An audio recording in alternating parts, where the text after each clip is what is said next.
ನಮಸ್ತೆ. ಇವತ್ತು ಶುಕ್ರವಾರ. ಆಕ್ಚುಲಿ ಈ ವ್ಲಾಗು ಬಂದು ಉಡುಪಿಲಿ ಶೂಟ್ ಮಾಡಿರೋದು. ನಾನು ಲಾಸ್ಟ್ ಒಂದು ವ್ಲಾಗಲ್ಲಿ ಹೇಳಿದ್ದೆ ಮಕ್ಕಳದು ಒಂದು ಡ್ಯಾನ್ಸ್ ಪ್ರೋಗ್ರಾಮ್ ಇದೆ. ಹಂಗಾಗಿ ಅವರು ಪ್ರತಿದಿನ ಡ್ಯಾನ್ಸ್ ಪ್ರಾಕ್ಟೀಸ್‌ಗೆ ಅಂತ ಹೇಳಿ ಕ್ಲಾಸ್‌ಗೆ ಹೋಗ್ತಿರ್ತಾರೆ ಅಂತ ಹೇಳ್ಬಿಟ್ಟು.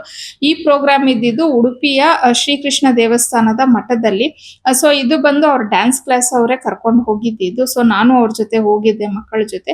ಇನ್ನ ಡ್ಯಾನ್ಸ್ ಎಲ್ಲ ತುಂಬಾನೇ ಚೆನ್ನಾಗಿ ಆಯ್ತು. ಮಕ್ಕಳೆಲ್ಲ ತುಂಬಾ ಚೆನ್ನಾಗಿ ಪ್ರೋಗ್ರಾಮ್‌ನ ನಡೆಸ್ಕೊಟ್ರು ಅಂತಾನೆ ಹೇಳ್ಬೋದು. ಹಾಗೇನೆ ಇನ್ನ ಪ್ರೋಗ್ರಾಮ್ ಎಲ್ಲ ಆದ್ಮೇಲೆ ನಾವು ದೇವಸ್ಥಾನಕ್ಕೆಲ್ಲ ಹೋಗ್ಬಿಟ್ಟು ಅಲ್ಲಿ ಮಠಾಧೀಶ್ವರನ್ನು ಅವ್ರನ್ನು ಸಹ ಭೇಟಿ ಮಾಡಿ ಅವ್ರ ಆಶೀರ್ವಾದನೂ ಸಹ ತಗೊಂಡಾದ್ಮೇಲೆ ಅಲ್ಲೇ ಪ್ರಸಾದನೂ ಸಹ ತಿನ್ಕೊಂಡು ಅದಾದ್ಮೇಲೆ ಸ್ವಲ್ಪ ಹೊತ್ತು ರೆಸ್ಟ್ ಮಾಡಾದ್ಮೇಲೆ ಮಕ್ಕಳು ಸಂಜೆ ಮೇಲೆ ಎಲ್ಲಾದ್ರೂ ಹೊರಗಡೆ ಹೋಗೋಣ ಅಂತ ಹೇಳಿದ್ರು. ಸೊ ಅಲ್ಲೇ ಮಲ್ಪೆ ಬೀಚ್ ಪಕ್ಕದಲ್ಲೇ ಇದೆ ಅಂತ ಹೇಳ್ಬಿಟ್ಟು ಅಲ್ಲೇ ಹೋದ್ವಿ. ಸೊ ಸ್ವಲ್ಪ ಹೊತ್ತು ಮಕ್ಕಳೆಲ್ಲ ಚೆನ್ನಾಗಿ ಎಂಜಾಯ್ ಮಾಡಿದ್ರು. ಈ ಲಾಂಗ್ ವಿಡಿಯೋನ ನಾನು ನೆಕ್ಸ್ಟ್ ವೀಕ್ ಅಲ್ಲಿ ಪೋಸ್ಟ್ ಮಾಡ್ತೀನಿ. ಇನ್ನು ಇವತ್ತಿನ ದಿನ ಅಂತೂ ತುಂಬಾನೇ ಚೆನ್ನಾಗಿತ್ತು. ನಾಳೆ ಹೇಗಿರತ್ತೆ ಅಂತ ನೋಡೋಣ. C in the next vlog.